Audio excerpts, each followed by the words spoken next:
صدیقی صاحب یہ بتائیے گا یہ اکنامک سروے مجھے لگ رہا ہے کسی ہارر مووی کی طرح ہوگا، ایک خطرناک خواب کی طرح ہوگا جو آج شام کو آئے گا، کیونکہ اکنامک گروتھ، ہماری جی ڈی پی گروتھ تو 0.29% ہے، تو بچا ہی کچھ نہیں، نہ لارج اسکیل مینوفیکچرنگ، نہ ایگریکلچر، نہ سروسز۔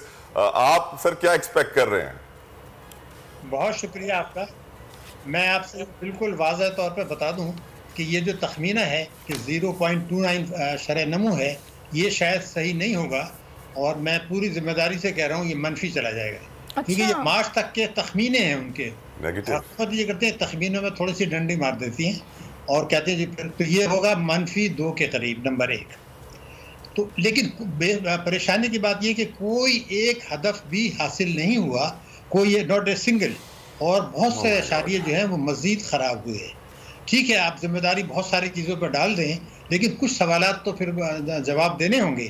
پہلی بات تو یہ ہے کہ جون میں آپ کو پتہ تھا کہ جب بجٹ دے رہے تھے کہ پچھلی حکومت کیا تباہ کاریاں کر کے گئی ہے، تو اس تباہ کاری کے بعد جو آپ نے اہداف حاصل رکھے تھے وہ پھر حاصل کیوں نہیں ہوئے، اس کا جواب تسلی بخش موجود نہیں ہے۔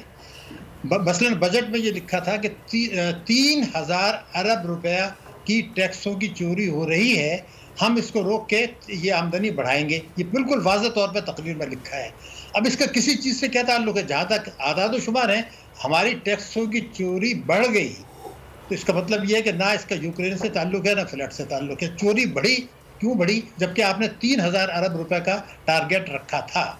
دوسری بات یہ تھی کہ جب حکومت میں سابق صدر وزیر دفاع یہ کہہ رہے تھے ہم ڈیفالٹ کر رہے ہیں، اور آپ کو پتہ ہے میں کہہ رہا تھا نہیں کریں گے، مگر کیا یہ حقیقت نہیں ہے کہ اس دوران میں شاہانہ اخراجات ہمارے جو ہیں وہ بڑھے؟ ہمارا کابینہ کا سائز مئی میں بھی بڑھایا گیا، بیرونی دورے بے تحاشا ہوئے۔ شاہد صاحب، اس میں بجٹ 2023 وعدوں سے ارادوں تک کا سفر، اور اس سے جڑی عوام کی نئی امیدیں، سرکاری ملازم، مزدور یا ہو کاروباری، ٹکٹکی باندھے سب کی نظر ہے اس سال کے بجٹ پر۔ کیا ہو پائے گی بچت؟ ملے گا ریلیف؟ جانیے بجٹ ٹرانسمیشن میں، صرف بول پہ۔ عدل و انصاف کی بات سب کرتے ہیں، پر حقیقت میں سچ کے ساتھ نڈر ہو کے کھڑے رہنے کی جرت نظر نہیں آتی۔ بول نے تشکیل دی 10 کورٹ رپورٹرز کی ٹیم، جو کیس کی بیس تک جا پہنچے۔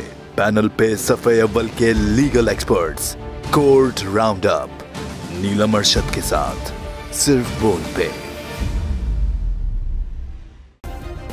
سبسکرائب کریں اور بیل دبائیں تاکہ کوئی خبر رہ نہ جائے۔